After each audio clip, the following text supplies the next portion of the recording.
जय श्री राधे। हर हर महादेव। दोस्तों, आज हम आपको महाभारत में जयद्रथ वध के पार्ट 2 की कथा सुनाएंगे।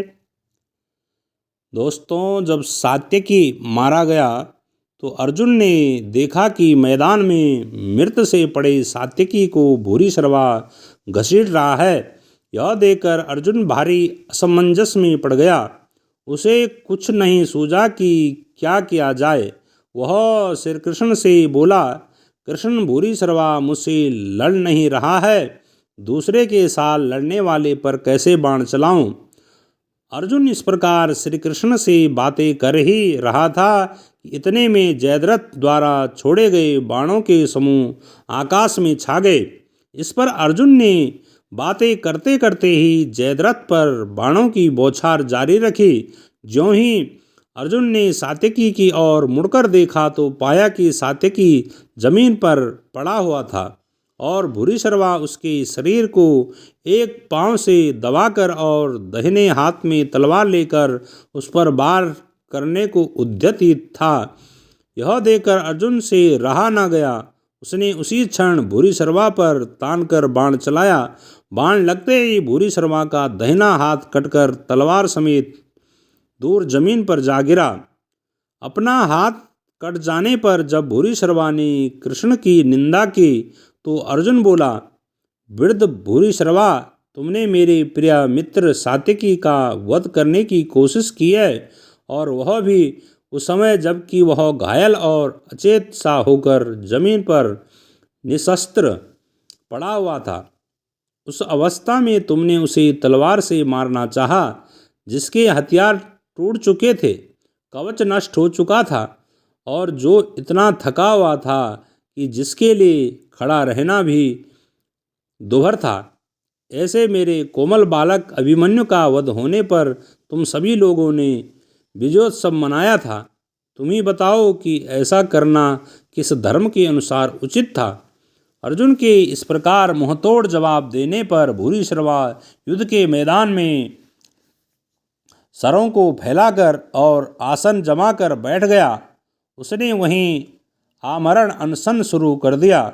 यह सब देखकर अर्जुन बोला, वीरों, तुम सब मेरी प्रतिज्ञा जानते हो। मेरे बाणों की पहुँच तक अपने किसी भी मित्र या साथी का शत्रु के हाथों वध न होने देने का प्रण मैंने कर रखा है।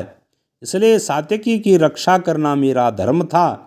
अर्जुन की ये बातें सुनकर भूरिश्रवा ने भी शांति से सिर नवाया और जमीन पर टेक दिया। इन बातों में कोई 2 घड़ी का समय बीत गया था। सब लोगों के मना करते हुए भी सात्यकी ने भूरिश्रवा का सिर धड़ से अलग कर दिया। सात्यकी के कार्य को सबने निकृष्ट कहकर धिक्कारा। लड़ाई के मैदान में जिस ढंग से भूरिश्रवा का वध हुआ था उसे किसी ने भी उचित नहीं माना। कौरव सेना को तितर बितर करता हुआ अर्जुन जयद्रथ के पास आखिर पहुंच ही गया, परंतु जयद्रथ भी कोई साधारण वीर नहीं था। वह सुविख्यात योद्धा था। वह डटकर लड़ने लगा। उसे हराना अर्जुन के लिए भी सुगम न था। बड़ी देर तक युद्ध होता रहा। दोनों पक्षों के वीर सूर्य की ओर बार बार देखने लगे। धीरे धीरे पश्चिम में लालिमा छाने लगी और सूर्यास्त का समय भी नज़दीक आने लगा, परंतु जयद्रथ और अर्जुन का युद्ध समाप्त होने का कोई लक्षण नजर नहीं आते थे। यह देखकर दुर्योधन के मन में आनंद की लहर उठने लगी। उसने सोचा कि अब जरा सी देर और है, जयद्रथ तो बच ही गया।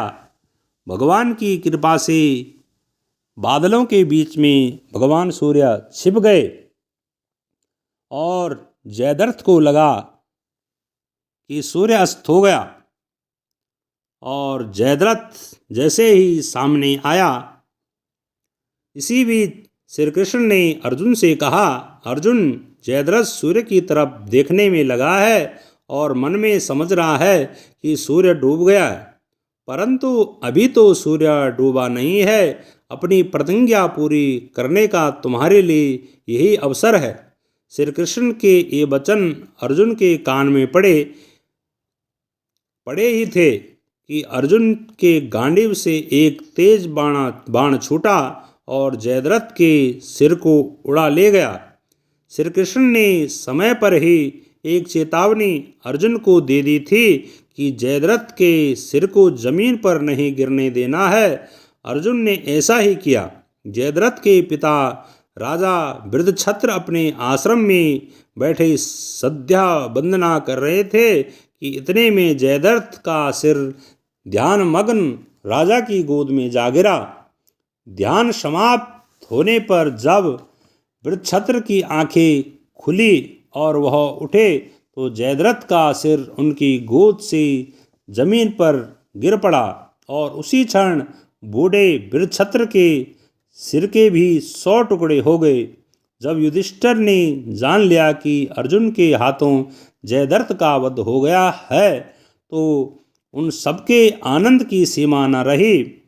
इसके बाद तो युधिष्ठिर दोनों उत्साह के साथ सारी पांडव सेना को लेकर आचार्य द्रोण पर टूट पड़े। जय श्री राधे। हर हर महादेव।